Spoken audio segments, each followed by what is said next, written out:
In 1984, Madonna released her album Like a Virgin, an album of celebrated sexuality and obsession with looking good and being rich. It was the 80s. 4 singles from that album, including the title track, would make it to the top 5 of the Billboard Hot 100. Of these tracks would be just the extremely catchy Material Girl, where Madonna explains how she only wants men who can raise her interests or give her proper credit, that the world we live in is a material world, and that's how we survive, and she is just a material girl in it. Here, material means things that cost money or showy. Thanks to semantic drift and the popular culture that happily supercharges it, we have a pretty big problem these days now when it comes to pretty important philosophical concepts. See, if I say to you, I am a materialist, I could be stating that I'm a really superficial person obsessed with appearance. Maybe you wouldn't believe that at first look, but I could also mean that I ascribe to the idea that the conditions, processes, and arrangements of matter work in conjunction with the productive capacity of internalized labor to condition the subjectivity that is able to experience the world and develops within it. So yeah, it's a problem. So let's talk about material conditions.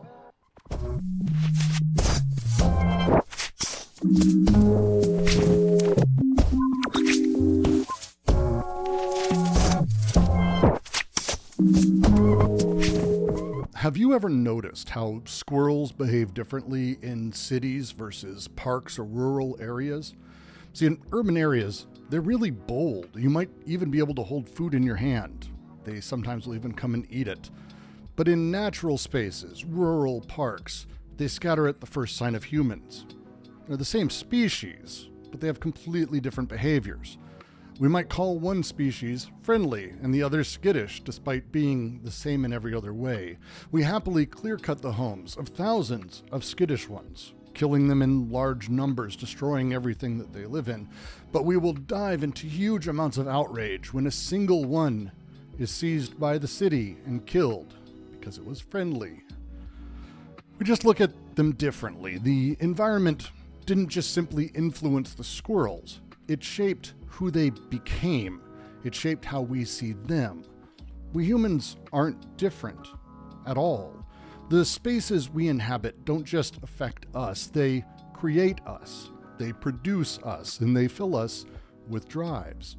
The physical realities of how we live shape who we become. Your daily commute, the size of your home, whether you can walk to a grocery store. These aren't simply a matter of convenience or inconvenience. These are the invisible architects of your personality, your relationships, your worldview, your interests. Let's make this concrete in a way that's really too familiar for me after living in Los Angeles for too long. Let's talk of 2 people, Sarah and Mike. They live the same distance from work, 10 miles. Sarah, let's say she's in Boston. She lives in a really transit-oriented city, and she takes a train from south of Boston up. Now Mike, he lives in a car-dependent suburban-style city of nightmares. So he drives a lot over a year. Now, they both spend about 400 hours doing things, but Sarah spends those 400 hours reading, people watching, walking to and from stations. Mike spends 400 hours alone, gripping a steering wheel, navigating traffic, listening to terrible radio featuring the Madman and the Weasel doing prank calls and racist voices. It's the same distance, same time. Over a few years, though, do you think this changes who they are? Sarah regularly has spontaneous conversations with her neighbors. She knows the barista by name at the station coffee shop. She's probably talked to a person or two more than a few times on the train, maybe sat next to them even.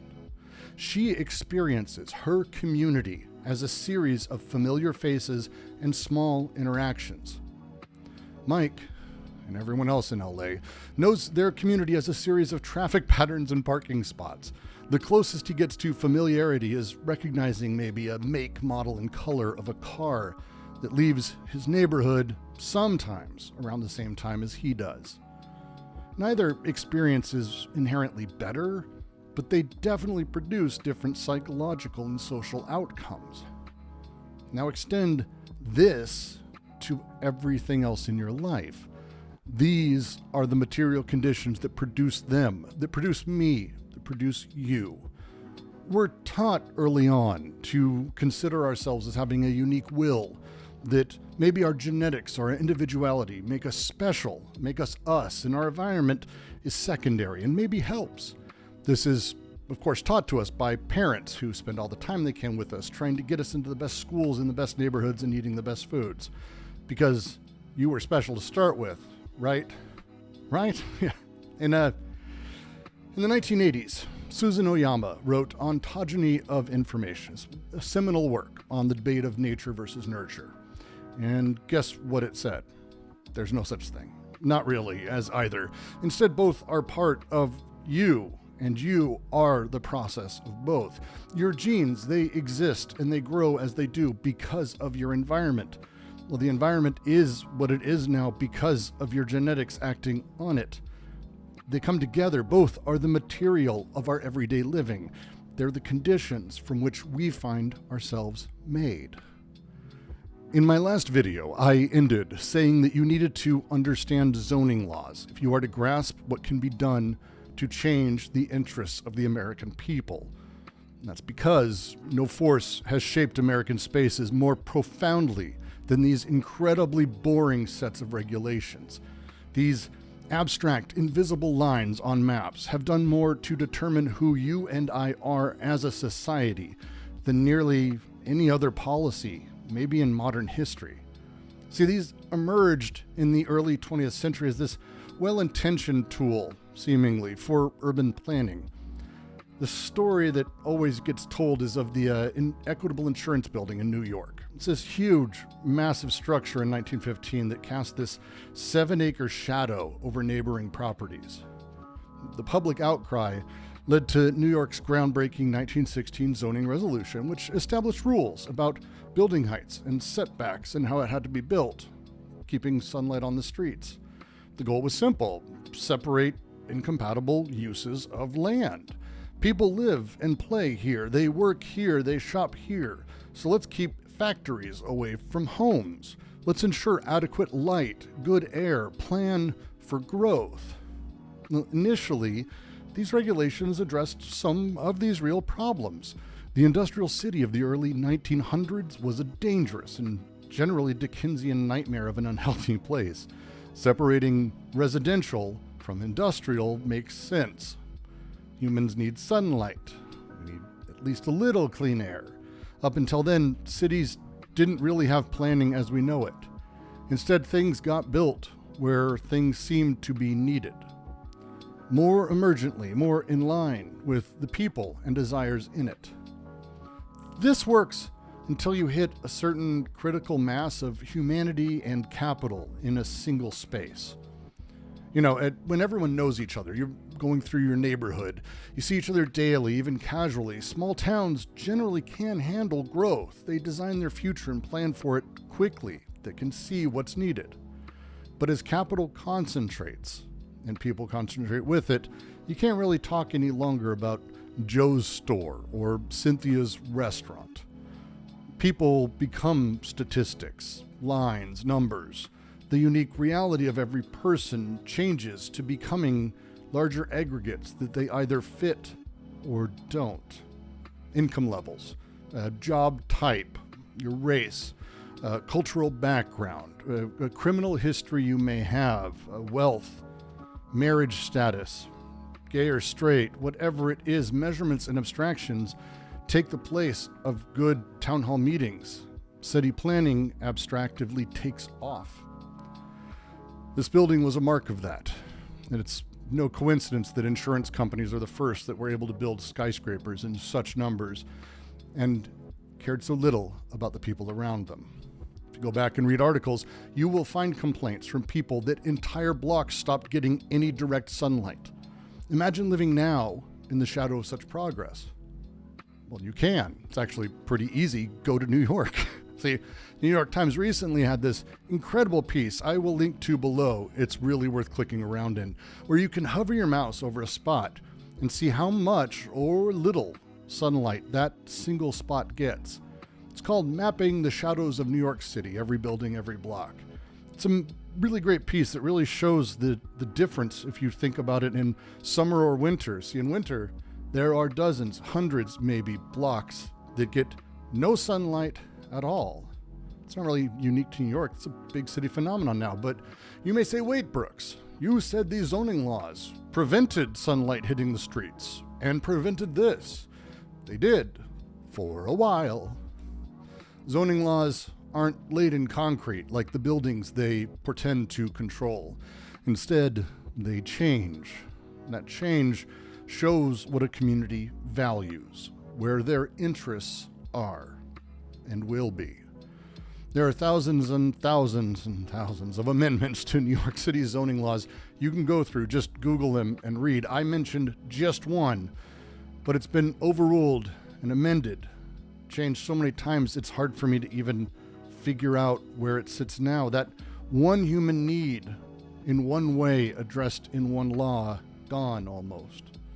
If we go back to our commuting example, replace it with one person never seeing sunlight, the other person having it whenever they want, living a block from each other.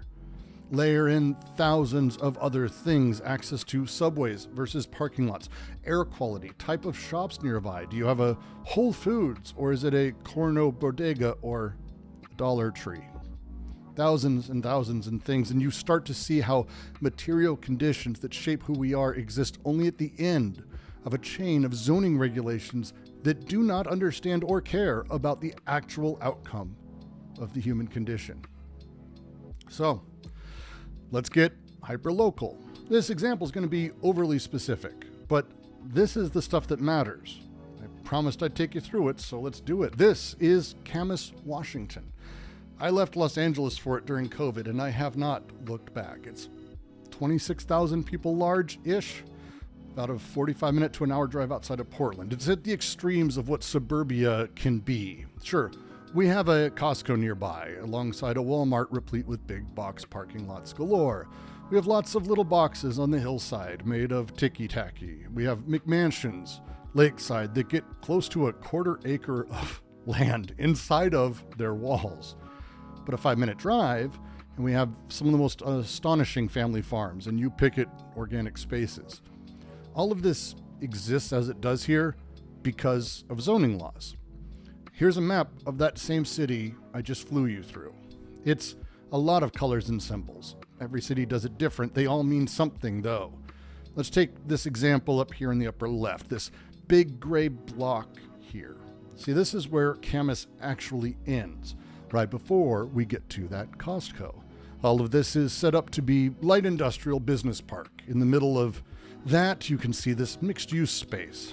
On the upper end of that is a multifamily residential 18, MF18, whatever that code means. Each of these has their own rules about what can and cannot be built and how those things must be built on them.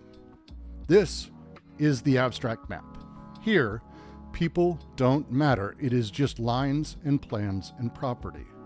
So let's go see what those things actually are for us. Well, that multifamily dwelling up there, this is a huge apartment complex with no way to go south out of it. That business park, it's the main building of a golf course.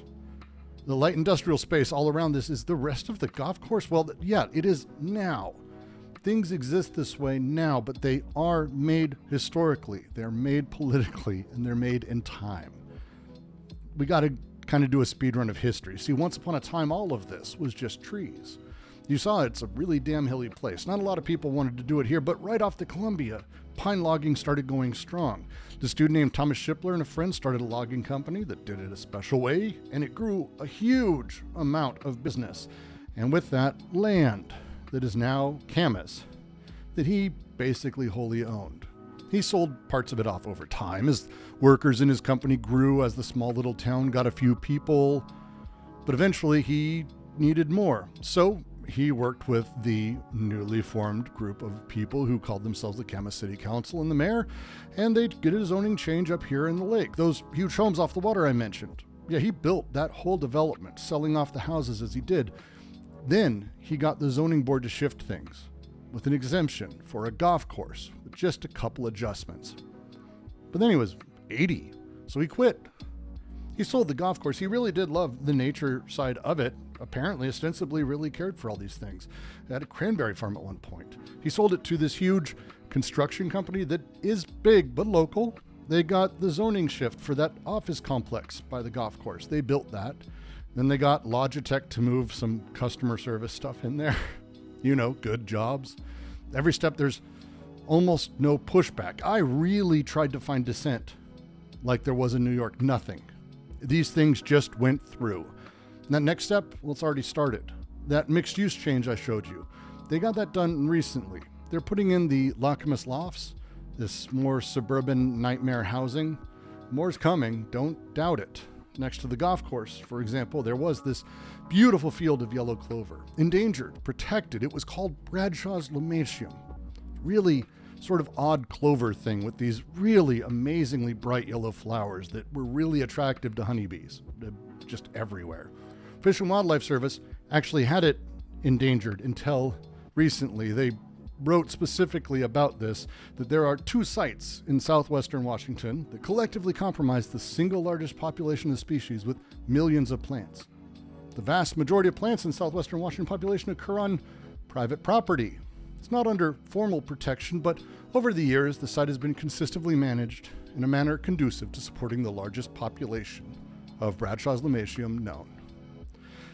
This comes from the document where they decided, because it was clearly for 20 plus years protected, they could take it off the endangered species list. Wonder who lobbied to do that.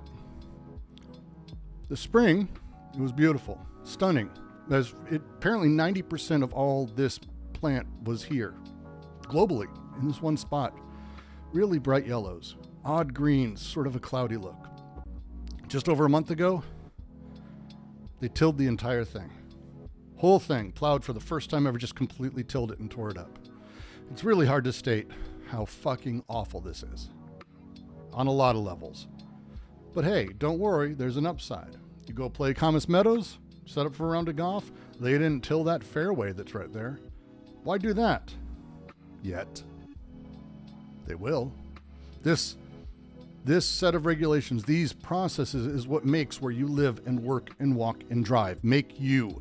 This is the mechanics of the world that produces these spaces.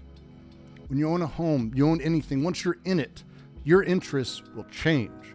Once you are a homeowner, well, watch homeowners that go to these board meetings that are progressive, ostensibly sometimes even very lefty on everything else, but suddenly fight desperately against apartment buildings, affordable housing, or even modest duplexes. Watch as they yell about walkability or denser housing or, God forbid, mixing commercial and residential. Don't want to hurt values. But these aren't bad people. They're responding rationally to the material conditions created for them. When your home represents your life savings, it represents your retirement plan. It represents your child's college fund or an emergency fund in case of medical emergency or even worse. You will fight anything that threatens that value. The system, as it is, has turned homeowners into property value defenders by necessity. Is it selfish? Of course it's fucking selfish, but the impacts go far beyond economics. The regulations that these people are now backing shape our social relationships, political views, and our capacity for empathy. They define our interests. When you live in that lakeside neighborhood where you never see people of other economic classes unless they're a gardener, a maid, or a handyman, where every interaction is you going into a closed garage, getting into a car to make sure you don't run into anyone as you go somewhere. You go for a walk, people feel anxiety, not certain that you might step on their grass. This life creates a different kind of person. Think of the children. Oh, somebody please think of the children! Children grow up differently in different environments. In a walkable neighborhood with mixed use, a child might walk to school, stop at a corner store, play in a park, and interact with people of all sorts of ages and backgrounds and types. Typical suburb? I know, I grew up in one. Every real activity requires adult supervision because every real activity requires a car.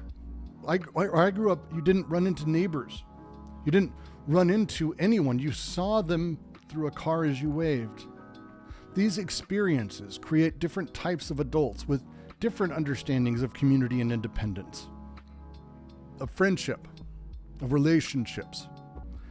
And the great irony, of course, is that Americans will laud these historic neighborhoods and say how beautiful they are, these tiny towns, charming small towns, vibrant city centers, and every single one of these is illegal under almost every modern zoning code.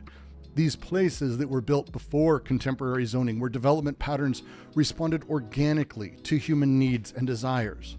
Well, take Camas again. We've been focusing on the edges of where land and development meet everything else, mostly because Camas itself is actually centered all the way over next to a hugely industrial little area, and it's a perfect little stunning town that's incredibly walkable with limited parking.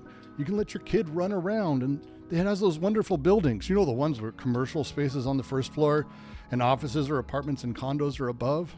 It has fountains everywhere under stunningly gorgeous trees like this one that my son loved to run around when we first moved here. But zoning is so broken that the city simply gave downtown commercial as a designation. That's it. Surrounded by single-family homes, protecting that value.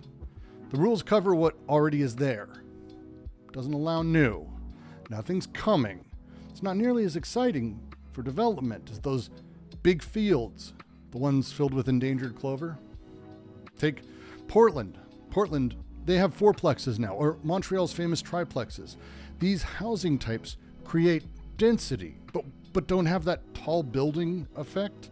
They afford privacy for people while fostering community. They make neighborhoods walkable, but preserve their character. These are illegal in pretty much every American city.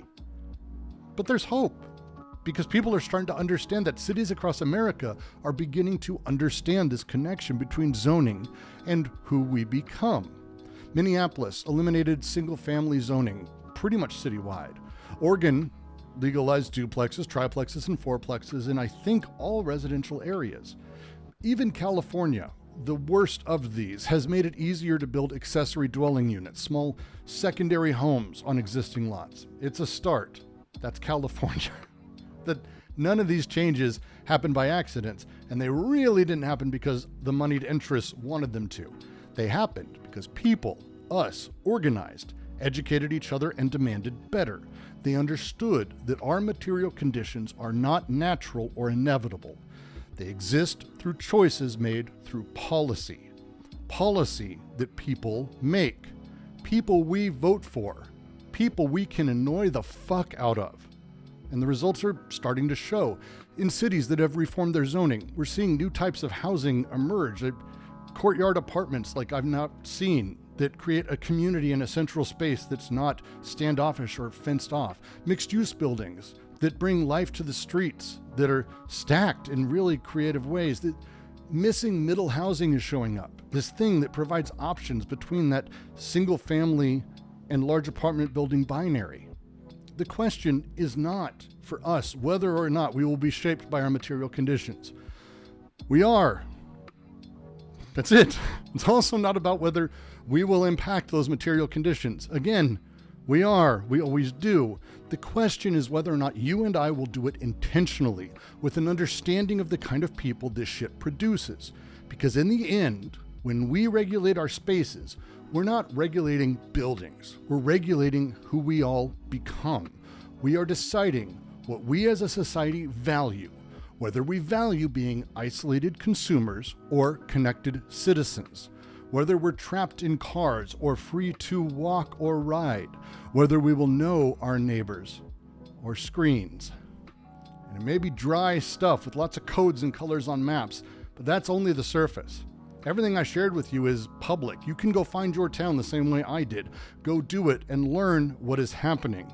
Then go to a council meeting. Go find someone who you have a right to be annoying as fuck with. The tools are there. Or you could just become a friendly squirrel. They make land value better until they're not needed, of course.